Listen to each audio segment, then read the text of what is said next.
அன்பு சகோதர சகோதரிக்கு வணக்கம். அடியன் பிரம்மஸ்ரீ சங்கர் உங்களுடைய பேசிக்கொண்டிருக்கிறேன். இன்றைக்கி நம்ம சுவாமி சித்தவேதத்தில் சொல்லப்பட்டிருக்கிற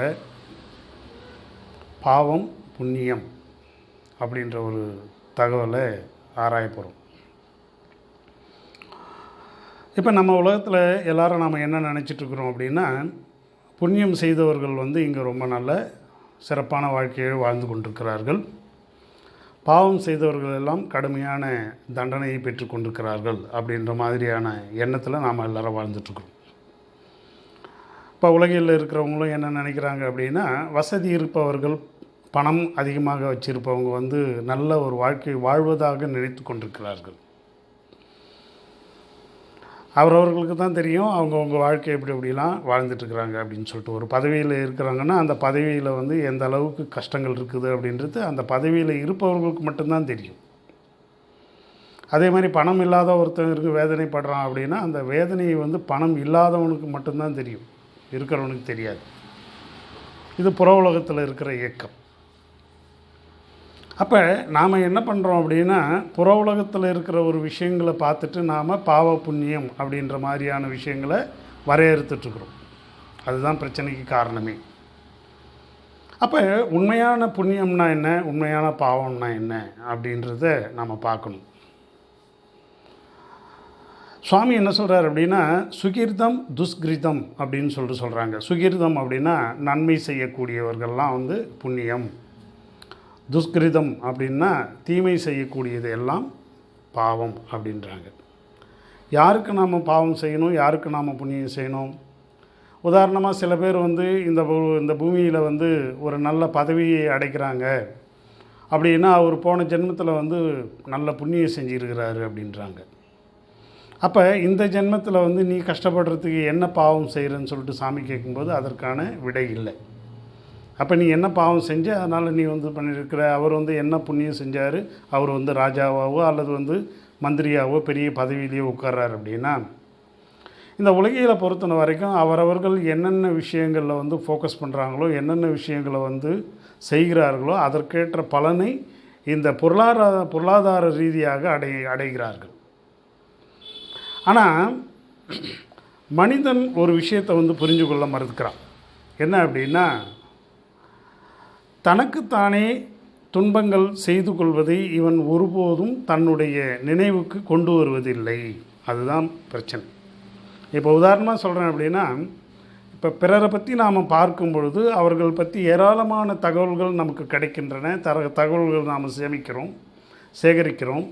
ஆனால் நம்மை பற்றி நாம் பேசும் பொழுது நம்ம பற்றி எதுவுமே தெரியல.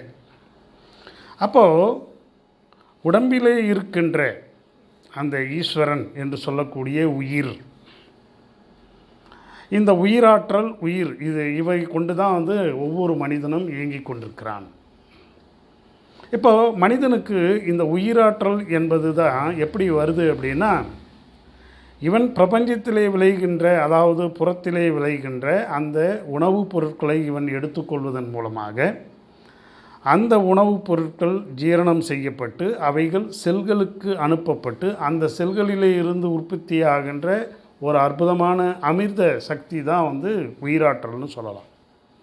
இப்போ இந்த உயிராற்றல் இந்த உடலில் கோடான கோடி செல்கள் அதற்காகவே, நான் ஏற்கனவே சொல்லுவேன், 37 ட்ரில்லியன் செல்கள் அதற்காகவே இந்த உடம்பில் அமையப்பட்டு அவைகள் ஒவ்வொரு நொடிப்பொழுதும் இந்த வேலைகளை செய்து கொண்டே இருக்கின்றன.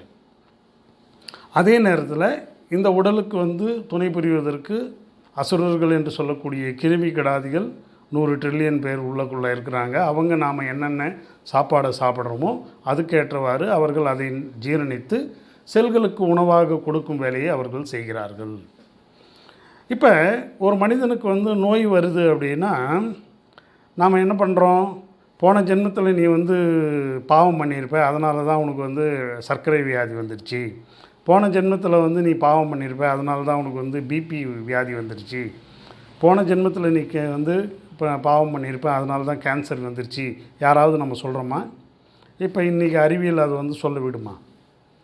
அப்போது ஒவ்வொரு தனி மனிதனும் பிறக்கும் பொழுது ஒரு புதிய அத்தியாயத்தை இந்த உலகிலே, இந்த பிரபஞ்சத்திலே எழுதுகிறான். பிரபஞ்சம் எழுதுகிறது. நாம் எழுதலை. பிரபஞ்சமாகப்பட்டது அதனுடைய ஒட்டுமொத்த சக்தியை, அதாவது யூனிவர்ஸ் அப்படின்னு சொல்லக்கூடிய அளவில் ஒவ்வொரு உயிரையும் படைக்குது. இந்த உலகம் பலதரப்பட்டானது, மல்டிவெர்ஸ்னு சொல்லுவாங்க. பல தரப்பட்ட அந்த பிரபஞ்ச சக்தியாகப்பட்டது யூனிவெர்ஸ் அப்படின்ற ஒரு தனி மனிதனை படைக்கிறது. எவ்வாறு படைக்கிறது? சுக்கிலத்தின் மூலமாக படைக்கிறது. அப்போ முதல்ல பிறக்கும் பொழுது ஒரு மனிதன் தன்னுடைய தாயினுடைய ஆரோக்கியம், தந்தையினுடைய ஆரோக்கியம் இவைகளுக்கேற்றவாறு அவனுடைய பிறப்பு அமைகிறது. அப்போ அவனுக்கு ஏதாவது நோயின்னு ஒன்று இருக்கா? இப்போ தாய் தன்னுடைய கருவில் குழந்தையை சுமக்கும்போது சரியான உணவு, சத்து உணவுகள்லாம் சரியாமல் சாப்பிடாமல் இருந்தாங்கன்னா குழந்தை உங்களுக்கு சரியில்லாமல் போகுது. அப்போ இந்த குழந்தை நமக்கு நல்லா வரணும் அப்படின்னா யார் நல்ல உணவை சாப்பிடணும் அப்படின்னா தாய்கிட்ட இருந்து தான் போதும். இப்போ உதாரணமாக பார்த்தீங்க அப்படின்னா ஒரு குழந்தை கருவறையில் எவ்வாறு சுவாசிக்குது அப்படின்னு சொல்லிட்டு நம்ம பார்த்தோம் அப்படின்னா, குழந்தை தனியாக கருவறையிலே சுவாசிப்பதில்லை. அப்போ என்ன பண்ணுது அப்படின்னா, இந்த பிளசண்டா என்று சொல்லக்கூடிய அந்த கர்ப்பப்பையில் இந்த தாயினுடைய உதிரத்தில் இருக்கின்ற 750 மில்லிகிராம் என்று சொல்லக்கூடிய அளவில் அந்த ஆக்சிஜன் அந்த குழந்தைக்கு கருவறையில் போகுது. இந்த தாயினுடைய அந்த இரத்தத்தில் வருகின்ற அந்த ஆக்சிஜனை குழந்தையினுடைய அந்த தோல் பகுதியில் இருக்கிற அந்த தொப்புள் கொடியில் இருக்கின்ற அவைகள்லாம் உறிஞ்சி எடுத்துக்கிட்டு இந்த குழந்தைக்கு என்ன பண்ணுது? அது சத்தாக கொடுக்கிறது. அப்போ இந்த பிரபஞ்சத்தில் இந்த குழந்தைக்கும் தாய்க்கும் உள்ள அந்த உறவு எப்படி இருக்குன்னு பாருங்களேன். அதே போல் ஒரு தாய்க்கு பிரச்சனை அப்படின்னா குழந்தையினுடைய அந்த கரு இருக்குது பார்த்திங்களா, அது தன்னுடைய செல்களை அந்த தாய்க்கு கொடுத்து உதவும் அப்படின்ற அளவுக்கு இன்றைக்கி ஆராய்ச்சி கண்டுபிடிச்சிருக்காங்க. அப்போது புண்ணியம் பாவம் அப்படின்னு சொல்லிட்டு சொன்னால் ஒவ்வொரு மனிதனும் தன்னுடைய உடலிலே இருக்கின்ற அந்த ஈஸ்வரன் என்று சொல்லக்கூடிய அந்த உயிருக்கு என்னென்ன தவறுகள் செய்கிறானோ அதுதான் பாவம். ஆக இந்த உடலை காப்பதற்கு என்னென்ன முயற்சிகளை அவன் எடுக்கிறானோ அது புண்ணியம். அதை தான் சொல்லுவாங்க பாவத்தின் சம்பளம் மரணம் அப்படின்னு சொல்லிட்டு. அப்போ பாவத்தின் சம்பளம் மரணம் அப்படின்னா ஒவ்வொரு செயல்களையும் நாம் செய்யும் பொழுதும், ஒவ்வொரு செயல் மூலமாக இந்த உடலை நாம் அழிக்கும் பொழுது, இந்த மனதை நாம் அழிக்கும் பொழுது அவை நமக்கு பாவமாக மாறுகின்றன. இப்போ எல்லோரும் என்ன சொல்கிறாங்க, வெளியில் எல்லோரும் பணம் வச்சுருக்குறோம் அப்படின்றோம். ஆக்சுவலாக பணம் அப்படின்ற வார்த்தை எங்கேருந்து வந்தது அப்படின்னா, பனி அப்படின்ற வார்த்தையிலேருந்து தான் பணம் அப்படின்ற ஒரு வார்த்தை வருது. பனி எங்கே நடக்குது? உள்ளுக்குள்ளே இப்போ நாம் எல்லாரும் மனிதர்கள் எல்லாரும் உழைச்சிக்கிட்டே இருக்கிறோமா? எவ்வளோ பேர் ஓபி அடிச்சிட்டு இருக்கிறாங்க இல்லையா? பல பேர் பாதி பேர் வேலை செய்கிறாங்க. அந்த பாதி பேருடைய வேலையில் மிச்சம் பாதி பேர் உட்காந்துட்டு சாப்பிட்றாங்க இல்லையா? அப்போ எல்லா மனிதனும் வேலை செய்கிறானா? அப்படின்னு இல்லை. ஆனால் இந்த உடலில் உட்காந்துக்கிட்டு அடுத்தவர்களுடைய உழைப்பில் சாப்பிட்றவனாக இருந்தாலும் சரி, 24 மணி நேரம் உழைச்சி சாப்பிட்றவனாக இருந்தாலும் சரி, இந்த உடலில் ஒரு பணி நடந்து கொண்டிருக்கிறது. அந்த பணி தான் செல் பிரிதல் அப்படின்ற ஒரு பணி. புதிதாக செல்கள் உற்பத்தி ஆகி கொண்டே இருக்கும். இந்த பணி, இந்த செல்கள் மூலமாக நமக்கு கிடைக்கின்ற உயிராற்றல் இருக்குது பார்த்திங்களா, அதற்கு பேர் தான் பணம். பணியின் காரணமாக, அதாவது உடம்பில் இருக்கிற 100 ட்ரில்லியன் கிருமிகள், 37 ட்ரில்லியன் செல்கள், இவைகளுடைய உழைப்பின் மூலமாக நமக்கு கிடைக்கும் உயிராற்றல் தான் பணம்னு சொல்லுவாங்க. மணி அப்படின்வாங்க, கேஷ் அப்படின்வாங்க. நாம் இந்த உலகத்தில், புற உலகத்தில் இந்த டாலர் நோட்டு அடிக்காத முன்னே, இந்த ரூபா நோட்டு அடிக்காத முன்னே, இல்லை இந்த உலகத்தில் நாம் வாழாமல் இருந்தோமான்னு இல்லை. பணம்ன்றது குறிப்பிட்ட இடையில் நம்ம கண்டுபிடிக்கப்பட்ட ஒரு வஸ்து. ஸோ இன்றைக்கும் பார்த்திங்க அப்படின்னா பணமே இல்லாத நாடுகள்லாம் இருக்கின்றன.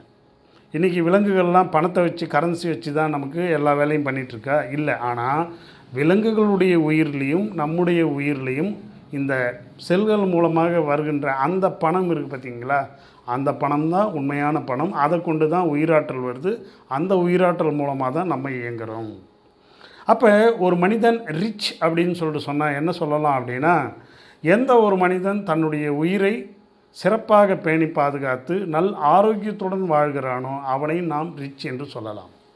இப்போ உதாரணமாக ஒரு மனிதன் வந்து ஒரு 1000 கோடி பணம் வச்சுருக்கிறான்.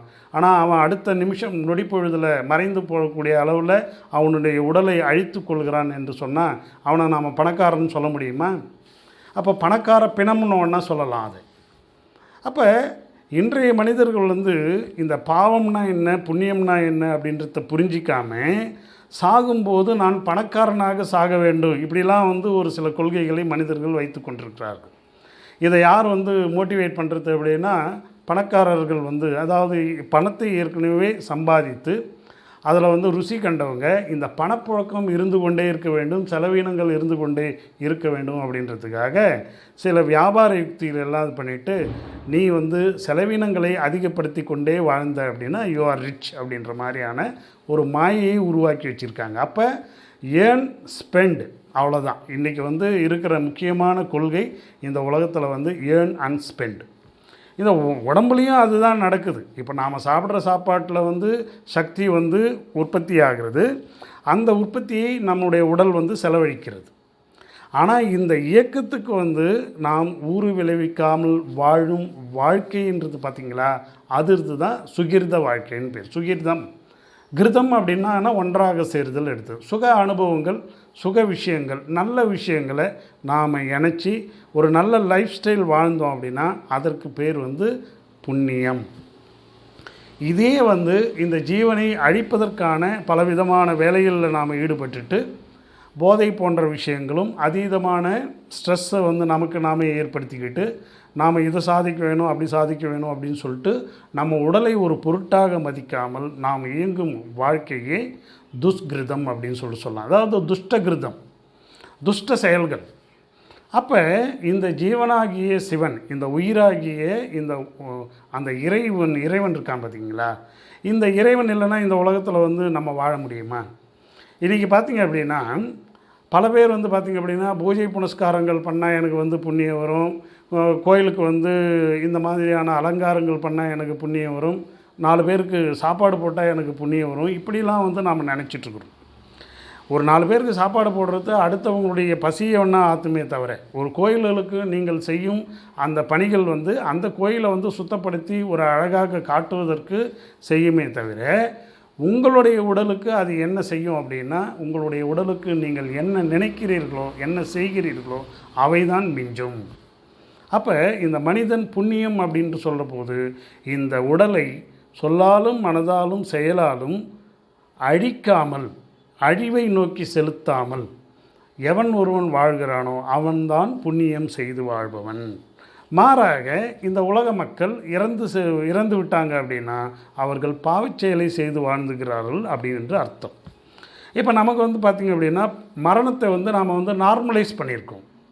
அதனால தான் வந்து மரணம், இப்போ நாம் வந்து வாழ்க்கையில் வாழும்போது எந்த விதமான விஷயம் வேணாலும் நான் செய்யலாம், எப்பேற்பட்ட தவறுகளை எல்லாம் நான் செய்யலாம், அந்த தவறுகளை செய்துவிட்டு மறைக்கும் போது மறந்துட்டு போகிறேன், அவ்வளோதானே, வேறு இதில் என்ன வித்தியாசம் இருக்குது அப்படின்னு சொல்கிற மாதிரியான இந்த மக்கள் அந்த மரணத்தை பற்றின ஒரு தப்பிதமான புரிதலை இவர்கள் புரிந்து வைத்து கொள்வதனால்தான் வாழும் பொழுது என்ன தவறு வேணாலும் நான் செய்து வாழலாம் அப்படிக்கூடிய அந்த மனோநிலையில் இவர்கள் வந்து விட்டார்கள்.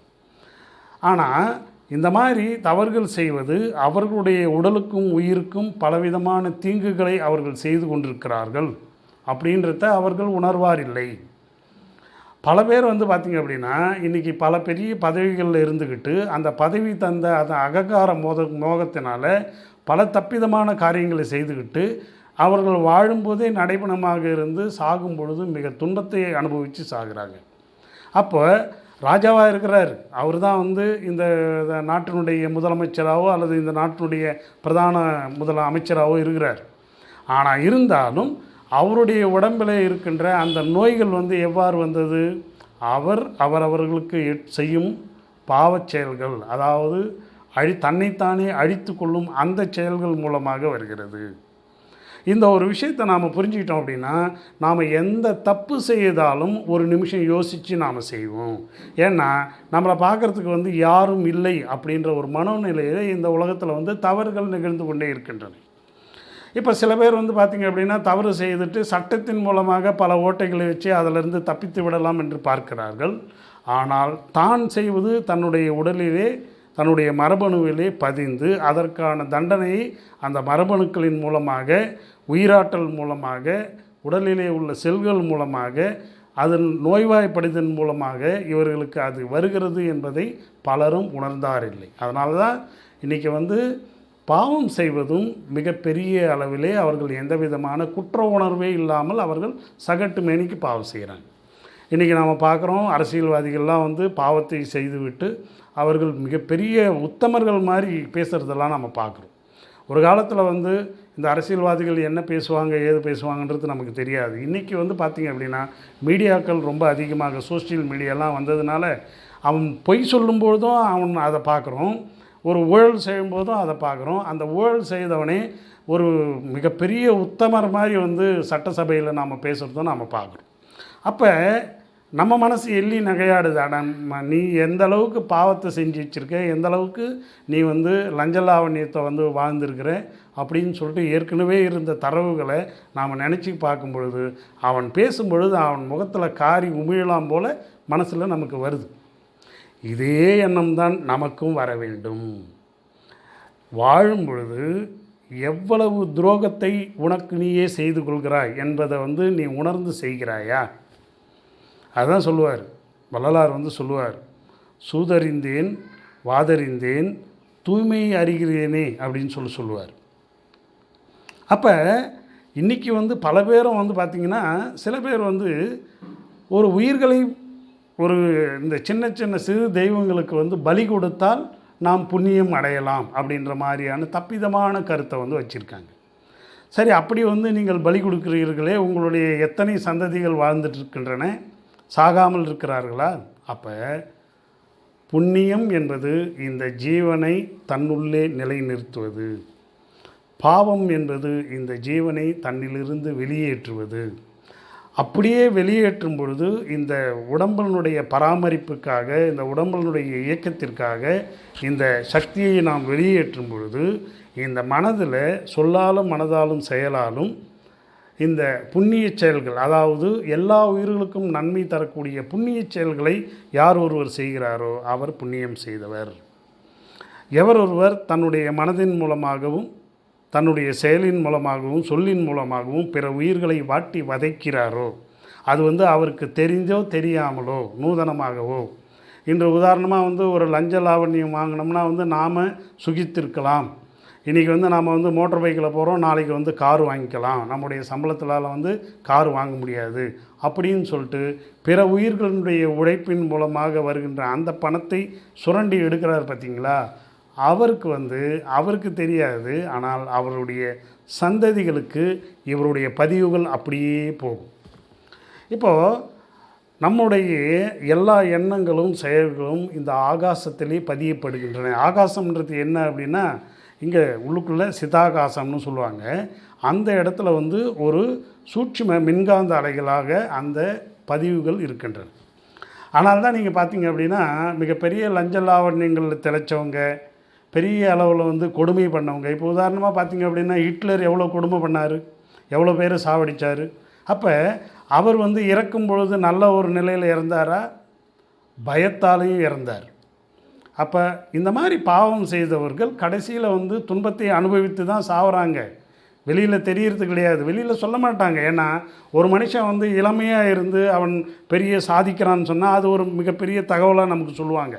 ஆனால் அதே மனிதன் பல பேருடைய வாழ்க்கையிலே விளையாடிட்டு விட்டு இந்த சாதனைகள்லாம் படைத்த பிறகு அவன் அந்திம காலத்தில் மறையும் பொழுது இந்த சாதனைகளை பற்றி பேசப்பட்ட இந்த உலகம் அவன் மறையும் பொழுது அவன் என்னென்ன துன்பங்களை அனுபவிக்கிறான் என்பதை பேசுவதில்லை. அதனால தான் இன்றைக்கி வர்ற எல்லா ஜென்ரேஷனும் என்னென்னா, நம்ம தப்பு செஞ்சோம்னா எந்த தண்டனையும் நமக்கு கிடைக்கிறதில்ல. இன்றைக்கி இருக்கிற அரசியல்வாதிகளுக்கு என்ன தண்டனை, என்ன தப்பு பண்ணோம்னாலும் அரசு சட்டத்தில் ஓட்டை இருக்குது, நம்மளுடைய வழக்கறிஞர் நாம் நல்ல வழக்கறிஞரை வச்சோம் அப்படின்னா அந்த சட்டத்தில் இருக்கிற ஓட்டையை வச்சு நம்மளை காப்பாற்றிடுவாங்க அப்படின்ற ஒரு எண்ணங்கள் அந்த அமைச்சர்களுக்கும் அந்த அலுவலர்களுக்கும் அரசாங்கத்திலே பணிபுரிவர்களுக்கும் இருக்கிறது. அதுவும் இல்லாத இந்த சட்டம் பார்த்திங்க அப்படின்னா டிலேடு ப்ராசஸ். இப்போ இன்றைக்கி ஒருத்தன் தவறு செய்கிறான் அப்படின்னா அவனுக்கு தண்டனைன்றது அவனுடைய மரண காலத்தில் தான் கிடைக்குது. சில பேருக்கு மரணம் முடிந்தவுடனே தான் கிடைக்குது. அப்படின்ற போது இவன் என்ன நினைக்கிறான், நாம் என்ன தப்பு செஞ்சாலும் நம்மளோட வாழ்நாளில் நமக்கு வந்து தண்டனை கிடைக்க போகிறதில்ல, செத்துட்ட பிறகு அது என்ன நடந்தாலும் நடந்துக்கிட்டோம், அதை பற்றி நமக்கு என்ன அப்படின்னு சொல்லிட்டு இவர்கள் தன்னுடைய அந்த அதிகார பலத்தையும் தன்னுடைய இந்த புத்தி சாதுரியத்தாலையும் பலவாறான துன்பங்களை அவர்கள் செய்கிறார்கள். ஆனால் அவர்களும் இயற்கையினுடைய பிடியில் மாட்டிக்கொண்டு இதயம் சம்பந்தப்பட்ட நோய்கள், சிறுநீரகம் சம்பந்தப்பட்ட நோய்கள், உடலுக்கு வந்து கேன்சர் போன்ற நோய்கள்லாம் அனுபவித்து தான் சாவறாங்கன்றதை அவர்கள் பகுத்து ஆய மறுக்கிறாங்க. காரணம் என்னென்னா, இந்த இயற்கை இறைவன் வந்து ஒரு மிகப்பெரிய ஒரு விஷயத்தை நமக்கு கொடுத்துருக்குறான். உன்னுடைய எண்ணங்கள் எப்படியோ அப்படி தான் உன்னுடைய உடம்பிலே இருக்கின்ற வேதியியல் மாற்றங்கள். அப்போ நான் ஒருவனுக்கு தீங்கு செய்கிறேன் என்று நினைத்தானால் என்னுடைய உடம்பிலே எனக்கு தீவை செய்யும் அந்த வேதி வினைப்பொருட்கள் என்னுடைய உடம்பிலே உற்பத்தியாகி விடுகின்றன. நான் ஒருவனுக்கு நன்மை செய்ய வேண்டும் என்று நான் நினைக்கும் பொழுது என்னுடைய உடலுக்கு நன்மை செய்யும் அந்த வேதி வினைப்பொருட்கள் என்னுடைய உடம்பிலே உற்பத்தியாகின்றன. அப்போது எல்லா உயிர்களும் ஒன்று அப்படின்னு சொல்லிட்டு அந்த மனோநிலையில் எல்லாரும் ஏக சகோதரர்கள் சொல்லிட்டு ஒவ்வொரு சக மனிதனுக்கு துரோகம் செய்யாமலும் சக மனிதனுடைய உழைப்பை சுரண்டி வாழாமலும் வாழப்படுகின்ற வாழ்க்கை புண்ணிய வாழ்க்கைன்னு பேர். அப்போ ஒவ்வொரு மனிதனுள்ளும் என்ன இருக்கிறது? உயிர் இருக்கிறது. உயிர் என்பது என்ன? உயிர் தான் சிவம். அப்போ உன்னுடைய உயிர் எல்லா உயிர்களிலும் இருக்கின்ற அந்த உயிரும் சிவம்தான். நம்முடைய உடம்பிலே இருக்கின்ற அந்த உயிரும் சிவம்தான். ஒவ்வொரு உயிர்க்கும் நான் தீங்கு செய்யாமல் வாழும் வாழ்க்கையே மிகச்சிறப்பானது. ஆக பிறருடைய உயிரை நேசிப்பவன், தன் உயிரை நேசிப்பவன் பிற உயிரை நேசிக்கிறான். ஆனால் இன்றைக்கி பெருவாரியான பேர் பார்த்திங்க அப்படின்னா அவர்கள் உயிரை அவர்கள் நேசிப்பதில்லை. அதனால தான் மிக கொடிய வியாதிகளுக்கு அவர்கள் ஆட்படுகிறார்கள். இன்றைக்கி வந்து மருத்துவமனைகள் பெருகி கொண்டே போகின்றன. ஈவன் மருத்துவர்களே வந்து பார்த்திங்க அப்படின்னா மருத்துவமே வந்து பார்த்திங்க அப்படின்னா இந்த மக்களிடமிருந்து எவ்வாறு பணத்தை நாம் வாங்கிறது அப்படின்ற மாதிரியான ஒரு சின்ன வியாதி இருந்தால் அதை பெரிய வியாதின்னு சொல்லி அந்த பணத்தை வாங்குறதுல தான் அவங்க ஃபோக்கஸ் பண்ணுறாங்க. ஈவன் அந்த மருத்துவம் அப்படின்னு சொல்லக்கூடிய அந்த இதுவே வந்து இந்த மக்கள்லாம் வந்து தப்பு செய்வதனால்தான், தவறு செய்வதனால்தான் தண்டனையை அனுபவித்து இவர்கள் நோய்வாய்ப்பட்டு வருகிறார்கள். அப்படின்றத உணராமல் அந்த மருத்துவத்தில் இருக்கிறவர்களே தவறு செய்யும் பொழுது அது அவர்களுக்கும் மிகப்பெரிய துன்பத்தை ஏற்படுத்தி விடுகிறது. அப்போ வேலையே பயிரை மேய்ந்த காரணமாக எல்லா உயிர்களையும் பேணி பாதுகாக்க வேண்டிய அந்த ஒரு நிலையில் இருப்பவர்களே தவறு செய்து அவர்களும் அந்த தண்டனையை அனுபவிக்கிறார்கள். அப்போ இன்றைக்கி பாவம் புண்ணியம் அப்படின்ற ஒரு விஷயத்தை நாம் புரிஞ்சிக்காமல் நாம் இந்த ஆட்டத்தை நாம் போட்டிருக்கிறோம். ஆனால் உடலாகப்பட்டது ஒவ்வொரு உயிரும் இந்த ஒவ்வொரு அணு நிமிடமும் ஏறக்குறைய 2 கோடி செல்களை வந்து நாம் பிரித்து அதை புதுசாக உற்பத்தி பண்ணி நாம் உயிர் வாழ்வதற்கு அடிப்படையான விஷயத்தை இந்த உடம்பு செஞ்சுக்கிட்டே இருக்கு. அந்த நேரத்தில் நாம் பாவம் செயல்கள் செய்யும் பொழுது அந்த விஷயம் இன்புட் இந்த உடம்பு கிடைக்கும்போது அதிலிருந்து வரப்படுகின்ற செல்கள் பிரிதல் வந்து கெட்ட செல்களாக மாறுகிறது. மாறாக நாம் அனைவருக்கும் நல்ல விஷயங்களை செய்யும் பொழுது அவை நல்ல செல்களாக மாறுகிறது. அப்போ புண்ணியோத்கிருஷ்டம் அப்படின்னா புண்ணியத்தினுடைய இடம் எது அப்படின்னா அது புருவ மத்தியம் என்று சொல்லப்படுகின்ற இந்த புருவல மத்தியம் என்று சொல்லக்கூடிய அந்த ஆக்னேயில் தான். இப்போ இந்த ஆக்னேயில் நாம் புண்ணியம் செய்யணும். என்ன புண்ணியம் செய்யணும்? நம்முடைய உடம்பிலே உற்பத்தி ஆகின்ற அந்த பணம் என்று சொல்லுகின்ற உயிராற்றல், இந்த செல்வம் அப்படின்னா என்ன? செல்களின் மூலமாக உற்பத்தியாகப்படுகிறோம் அகார உகார மகாரம் என்கின்ற அந்த பிரபஞ்ச ஆற்றல். இது வந்து அக்ஷரம் ஆ என்றால் அக்ஷரமாகிய உயிர், ஊ என்றால் உடலிலே அது செயல்பட்டு உருமாறுவது, மகாரம் என்றால் அதை எடுத்து கொண்டு போய் ஒடுக்குவது அப்படின்னு பேர். அப்போ எங்கே எடுத்துன்னு போய் ஒடுக்கணும்? இந்த புருவ மத்தியத்தில் எடுத்துன்னு போய் ஒடுக்கணும். அப்போ அந்த புருவ மத்தியத்தில் எடுத்துகிட்டு போயிட்டு ஒடுக்கிற மிகச்சிறந்த ஒரு செயல் எது அப்படின்னா அதுதான் இந்த சித்த வித்தை என்று சொல்லப்படுகின்ற சுத்த பிராணாயாமம். இந்த சித்த வித்தையை நாம் சிறப்பாக செய்யும் பொழுது நாம் நம்முடைய ஜீவனுக்கு புண்ணியத்தை செய்து கொள்கிறோம்.